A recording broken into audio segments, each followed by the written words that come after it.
आज बुलाई आरजेडी विधायक दल की बैठक। नीतीश कुमार के हर कदम पर टिकी नजरें। सियासी हलचल के बीच बड़े पैमाने पर आईएएस, आईपीएस अधिकारियों के तबादले।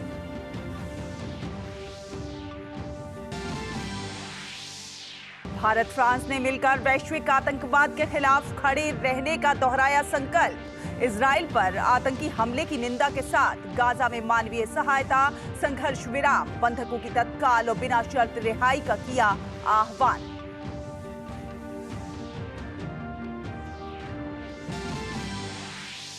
कलकत्ता हाईकोर्ट के 2 जजों में टकराव पर सुप्रीम कोर्ट ने लिया संज्ञान। 5 जजों की बेंच करेगी आज विशेष सुनवाई। एक दूसरे पर राजनीतिक दल के लिए काम करने का है आरोप।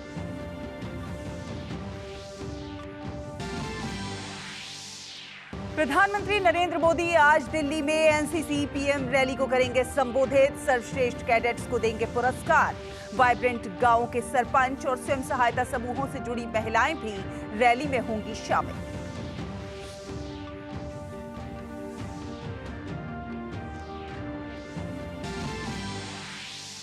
उत्तराखंड सरकार ने बढ़ाया यूसीसी कमेटी का कार्यकाल। मुख्यमंत्री धामी ने कहा, ड्राफ्ट मिलते ही समान नागरिक संहिता को लागू करने की दिशा में होगा काम। 5 से 8 फरवरी तक विधानसभा का विशेष सत्र।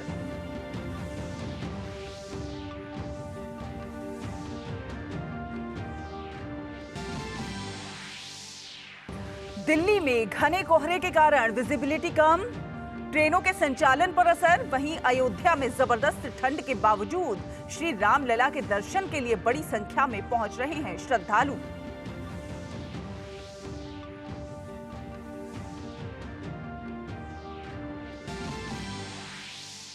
इंग्लैंड के खिलाफ हैदराबाद टेस्ट का आज तीसरा दिन। दूसरे दिन 7 विकेट के नुकसान पर 421 रन बनाकर टीम इंडिया ने बनाई 175 रन की बढ़त।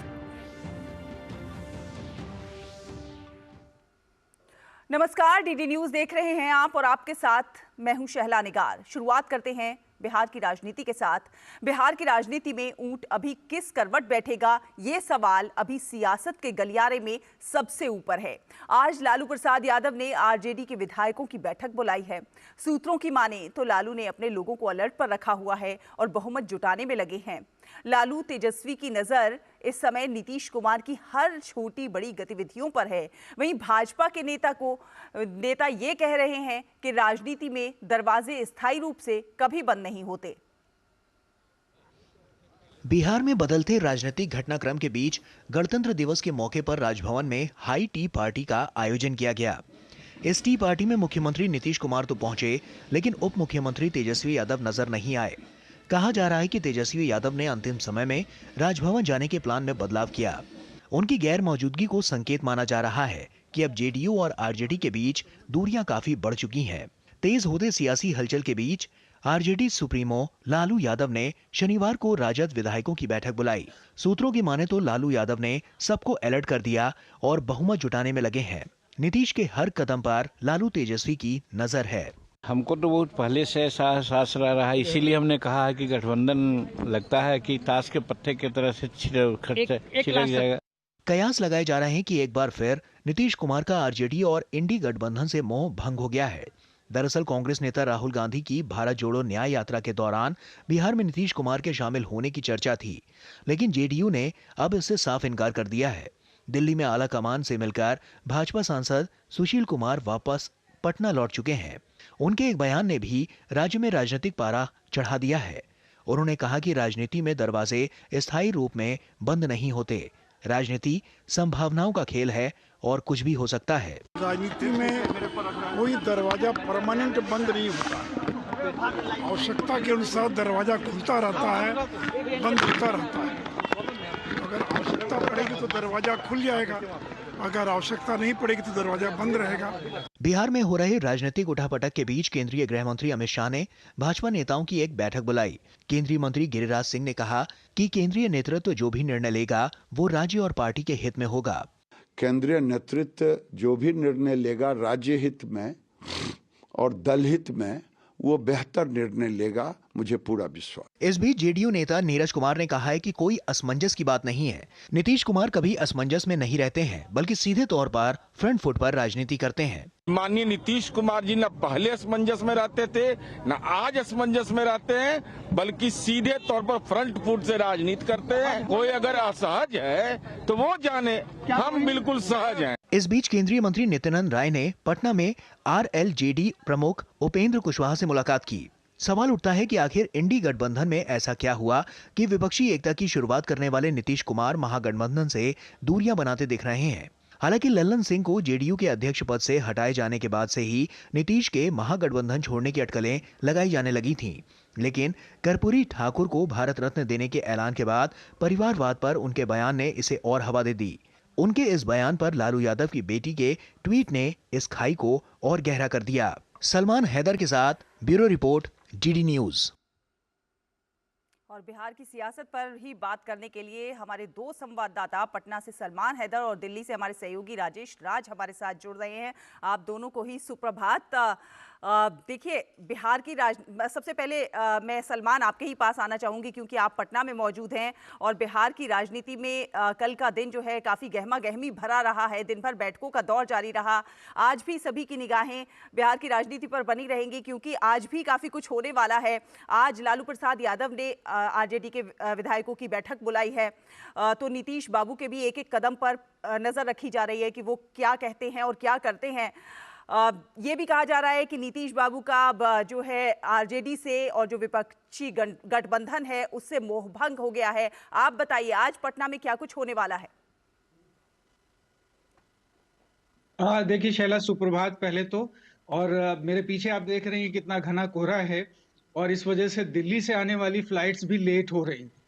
तो कल सुशील मोदी को भी आने में काफी देर हुई। ये जो हमारे सम्राट चौधरी जी हैं वो भी उनकी भी फ्लाइट डिले हो गई थी। लेकिन आज बिहार में सियासी पारा काफी चढ़ा हुआ रहेगा, क्योंकि आज दो बड़े घटनाक्रम हैं।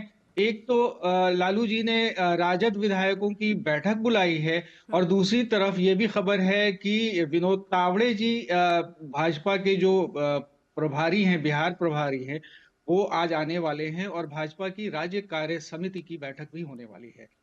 इन सब घटनाक्रमों के बीच जो जैसा कि आपने भी अभी कहा कि बहुत पहले से संकेत मिलने लगे थे, लेकिन स्वर्गीय कर्पूरी ठाकुर को भारत रत्न सम्मान दिए जाने के बाद और फिर उसके बाद उससे जुड़े घटनाक्रम से, जैसे जो रोहिणी आचार्य का ट्वीट था उससे और मुख्यमंत्री की प्रतिक्रिया से काफी सियासी पारा चढ़ा और इसका कल्मिनेशन कल राजभवन में देखने में आया जब तेजस्वी नहीं पहुंचे और हम लोगों ने जब सवाल पूछा मुख्यमंत्री से तो उन्होंने कहा कि जो नहीं आए हैं उन्हीं से पूछिए। तो ये सारे घटनाक्रम बताते हैं कि आज कुछ ना कुछ सामने आएगा परिणाम इन घटनाक्रमों का। तो अब जैसे अंदाजा लगाया जा रहा है कि नीतीश वापस एनडीए का दामन थाम सकते हैं, लेकिन क्या सियासी हिच है, इसी बात को लेकर के आज भारतीय जनता पार्टी की बैठक है। ये सारी गतिविधियां चल रही हैं और सबसे बड़ी बात यह है कि जो नीतीश का खेमा है वो बिल्कुल चुप्पी साधे हुआ है और बार बार पाला राजद के पाले में गेंद ढकेल रहे हैं वो लोग कि आप उन्हीं से पूछिए। ये सारी घटनाएं अभी हो रही हैं। तो बहरहाल पत्ते किसी ने भी अपने नहीं खोले हैं।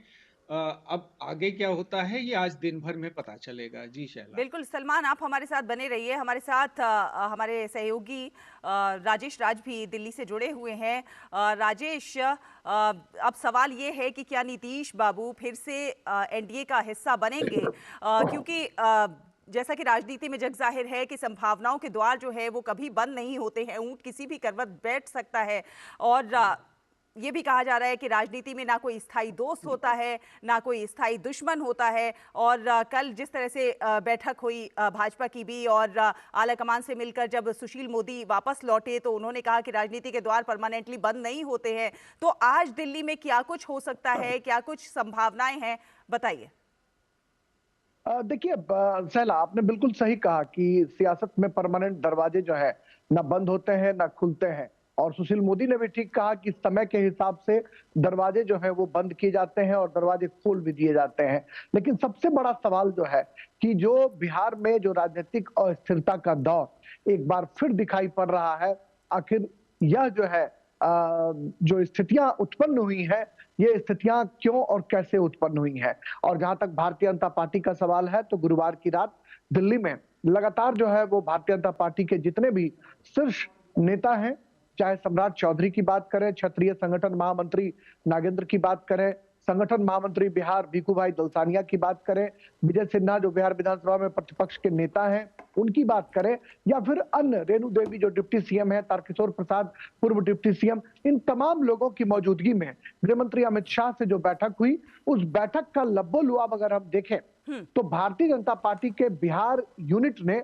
स्ट्रांगली नीतीश कुमार का अपोज किया है। जो हमारे बीजेपी के सूत्र बताते हैं उसके मुताबिक बीजेपी का बिहार नेतृत्व जो है नीतीश कुमार के साथ अपने को कंफर्टेबल नहीं पा रहा है। लेकिन शीर्ष नेतृत्व के सामने एक बड़ी चुनौती है कि जो इंडी गठबंधन है उसकी जो मियाद है उसको खत्म करना, उस गठबंधन को सबोटाज करना पहली प्राथमिकता है भारतीय जनता पार्टी के राष्ट्रीय अध्यक्ष जेपी नड्डा की। इसलिए आपने देखा कि गिरिराज सिंह ने भी दबी जुबान से ही सही लेकिन कहा कि जिन्होंने कहा कि दरवाजे बंद और खुलने की बात सुशील मोदी से पूछा जाए कि आखिर उनके मन में क्या चल रहा है। सम्राट चौधरी ने भी ऐसा ही बयान दिया।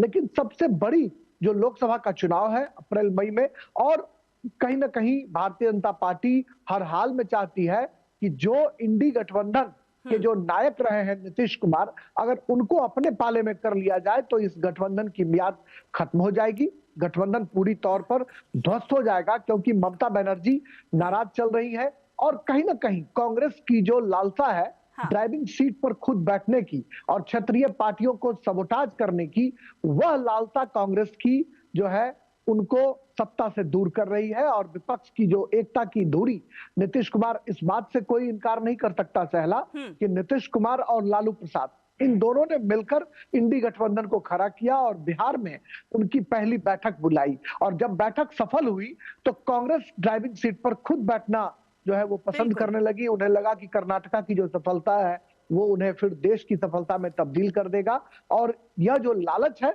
इसी लालच ने इंडी गठबंधन की पूरी व्यवस्था को धूल धूसरित कर दिया। और उसी की कड़ी के रूप में इसे देखा जा रहा है कि नीतीश कुमार एनडीए के पाले में जा सकते हैं। आज लालू प्रसाद ने आरजेडी विधायक दल की बैठक बुलाई है। विनोद तावड़े भारतीय जनता पार्टी के जो बीजेपी के प्रभारी हैं वो बिहार पहुंचने वाले हैं और वो जैसे ही बिहार पहुंचेंगे ये उम्मीद की जा रही है कि आज शाम बीजेपी की भी बैठक होगी और कल 10 बजे जनता दल यूनाइटेड ने भी बैठक बुलाई है। उस बैठक के बाद दूध का दूध और पानी का पानी हो जाएगा, क्योंकि उस बैठक में सांसदों को भी, जेडीयू के सांसदों को भी आमंत्रित किया गया है। और नीतीश कुमार एक की जो छवि रही है कि वो डेमोक्रेटिक तरीके से कुछ भी करते हैं। ललन सिंह को हटाना था तो राष्ट्रीय कार्यकारिणी की बैठक बुला ली और कल भी बैठक बुलाकर वो इस्तीफा देने की पेशकश कर सकते हैं और राज्य में एक नई सरकार जो है वो एनडीए की देखने को मिल सकती है। ऐसा तमाम जो पॉलिटिकल पंडित हैं उनका ये कयास है कि नीतीश कुमार जो है वो कुछ भी बड़ा उलटफेर करने की मादा रखते हैं। कुछ भी बड़ा उलटफेर हो सकता है।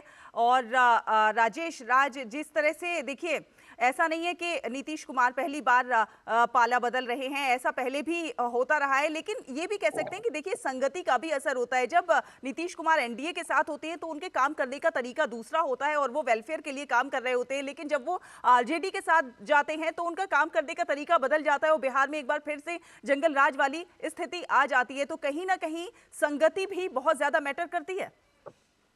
देखिए, नीतीश कुमार का पाला बदलने का इतिहास बहुत पुराना है। 2013 में भी मैं जब जीतन राम मांझी को उन्होंने मुख्यमंत्री बनाया था तो उस इवेंट को भी हमने कवर किया था। और वो जीतन राम मांझी 2014 में मुख्यमंत्री बनाए गए थे, जब लोकसभा का चुनाव हारने के बाद जनता दल यूनाइटेड ने नीतीश कुमार को हटाने का फैसला किया और इनको बनाया। उसके पहले 2013 में मुझे याद है कि शरद यादव एनडीए के कन्वेनर थे, उनको इस्तीफा दिलवाया गया कन्वेनर पद से और नीतीश कुमार जो है वो नरेंद्र मोदी के सवाल पर अलग हो गए। फिर 2015 में जेडीयू और आरजेडी ने मिलकर हुकूमत बनाई और 17 में अचानक से नीतीश बाबू की अंतरात्मा जागती है और वो फिर भ्रष्टाचार के मामले में जब तेजस्वी और लालू प्रसाद पर शिकंजा कसा जाता है तो वो फिर 2017 में बीजेपी के साथ हो लेते हैं। उस इवेंट को भी हमने कवर किया था और 2017 के बाद फिर 2019 का चुनाव जो है वो जेडीयू और भारतीय जनता पार्टी दोनों मिलकर साथ लड़ती है और 39 सीटों पर भारतीय जनता पार्टी और जेडीयू को कामयाबी हाथ लगती है। एक सीट किशनगंज जो है वो कांग्रेस जीत पाती है और राजद का सुपड़ा साफ हो जाता है।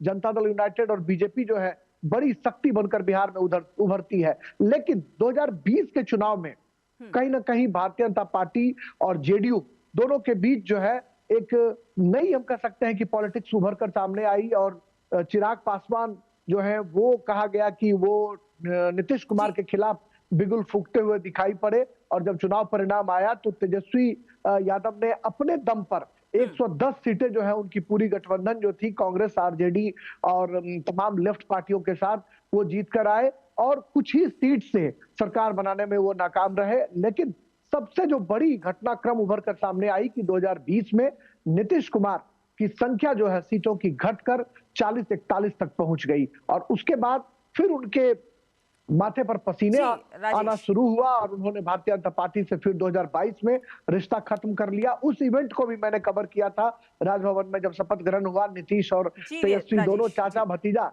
जो भतीजा पलटू चाचा कहते थे, वो दोनों गले मिलते नजर आए और 22 में फिर दोनों हुकूमत में आए और फिर परिस्थितियां बदल रही हैं और फिर अब एक नए समीकरण का आगाज बिहार में दिखाई पड़ रहा है। और वाकई आपने सही कहा कि सियासत में जब तक आखिरी मत गिन न लिया जाए और क्रिकेट में जब तक आखिरी बॉल नहीं फेंक ली जाए तब तक सब कुछ संभव है। इसलिए कल का दिन बहुत क्रूशियल होने वाला है। संभव है और संभावनाओं के द्वार कभी भी बंद नहीं होते और नीतीश कुमार की चुप्पी जब टूटेगी और वो क्या कुछ कहते हैं, क्या कुछ करते हैं, सभी की निगाहें बनी हुई हैं बिहार की राजनीति पर। आप दोनों का बहुत बहुत शुक्रिया, बहुत बहुत धन्यवाद ये अपडेट हमसे साझा करने के लिए। और फिलहाल रुकेंगे एक छोटे से ब्रेक के लिए। आप देखते रहिए डीडी न्यूज। हो बिजनेस बढ़ाना, गुड़िया को पढ़ाना या मिसेस के साथ वेकेशन, लो मुथूट फाइनेंस गोल्ड लोन। भरोसा इंडिया का, भरोसा इंडिया का। मुथूट फाइनेंस भारत का नंबर 1 सबसे भरोसेमंद financial services brand. Gold loan के लिए अभी कॉल करें 1-800-313-1212। एनपीएस में सबसे अच्छा फायदा क्या है कि अगर मान लीजिए किसी एम्प्लॉइज को इक्विटी मार्केट का नॉलेज नहीं है, वो भी इसमें बेनिफिट ले सकता है। क्यों? क्योंकि आपका जो फंड होता है फंड मैनेजर मैनेज करता है। एम्प्लॉय अपने हिसाब से अपने सारे रेशियोज को डिसाइड कर सकता है और इसका बेनिफिट ले सकता है। ये सबसे अच्छी ट्रांसपेरेंट मैनर में वे है इसके एनपीएस की। दूसरा है कि आप इसके ऐप को भी डाउनलोड कर सकते हैं, उससे आप रेगुलर अपना मॉनिटरिंग कर सकते हैं। अपने बेहतर कल को सुनिश्चित करने के लिए एनपीएस जरूरी है। ये नया भारत है, कभी हंसता कभी हंसाता है, हिसाब का पक्का है। जियो पेपर प्राप्त हुई। इस भारत की अलग ही पहचान है। जुड़े नए भारत से, जियो भारत से। सालों से लगातार प्रधानमंत्री नरेंद्र मोदी जी करते आ रहे हैं परीक्षा पे चर्चा और फिर एक बार स्टूडेंट्स, टीचर्स और पेरेंट्स होंगे एक साथ, दूर करने एग्जाम्स की टेंशन और चुनने सही डेस्टिनेशन। हमारे प्रधानमंत्री नरेंद्र मोदी जी के साथ आ गया है परीक्षा पे चर्चा 2024। चलो तनाव पर काबू पाते हैं, जीवन को उत्सव के रूप में मनाते हैं, परीक्षा पे चर्चा में आते हैं। अपनी क्षमता, अपनी प्रायोरिटी, अपनी आवश्यकता, अपने इरादे, थोड़ा हर अपेक्षाओं को उसके साथ जोड़िए। परीक्षा पे चर्चा 2024 29 जनवरी सुबह 11 बजे। ब्रेक के बाद स्वागत है आपका। आप देख रहे हैं डीडी न्यूज। आपको बता दें कि बिहार में वर्तमान राजनीतिक स्थिति पर कांग्रेस नेता आचार्य प्रमोद कृष्णन का भी बयान आया है। कहा है कि नीतीश कुमार अपनी विश्वसनीयता खो चुके हैं।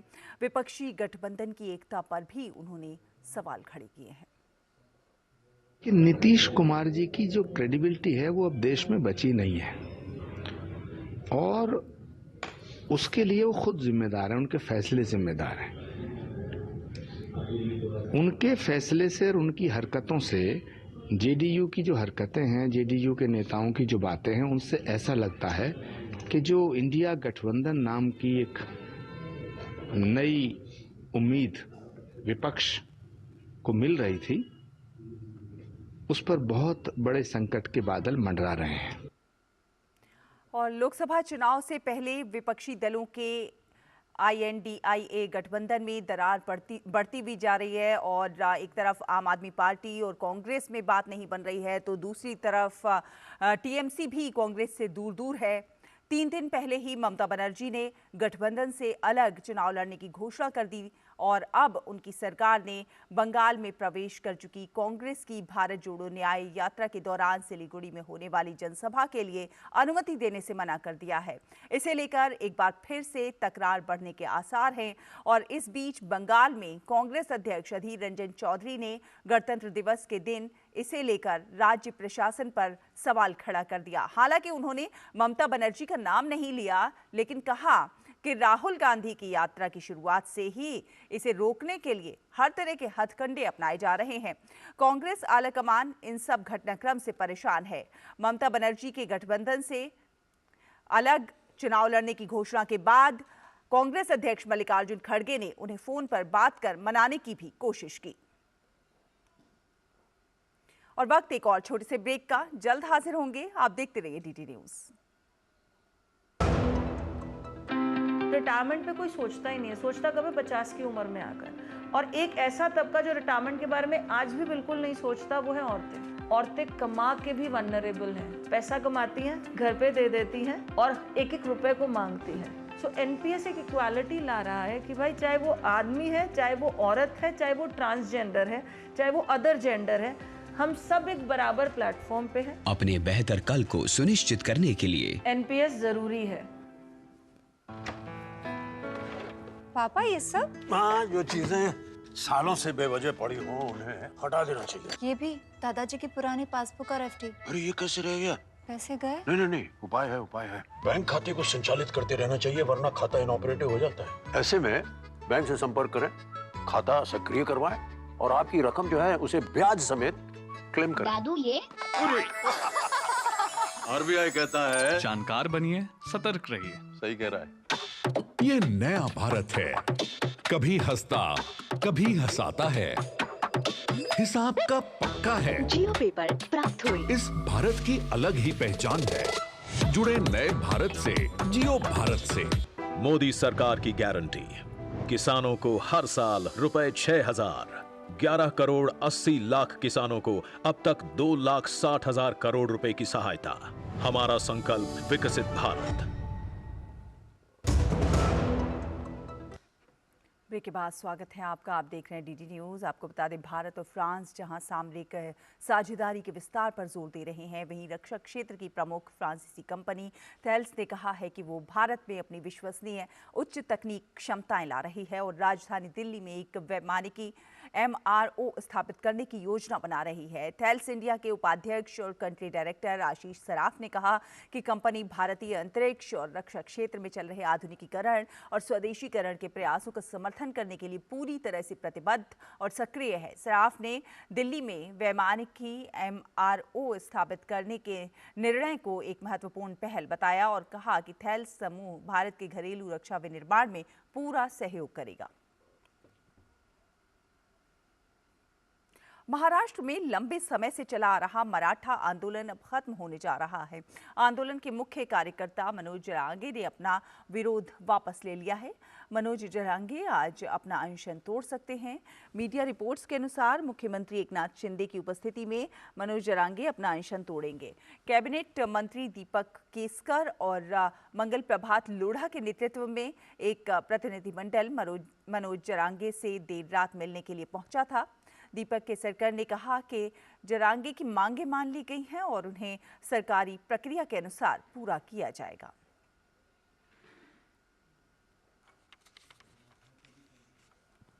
और इसी के साथ इस बुलेटिन में फिलहाल इतना ही। DD न्यूज़ पर खबरों का सफर लगातार जारी है। आप देखते रहिए DD न्यूज़। नमस्कार।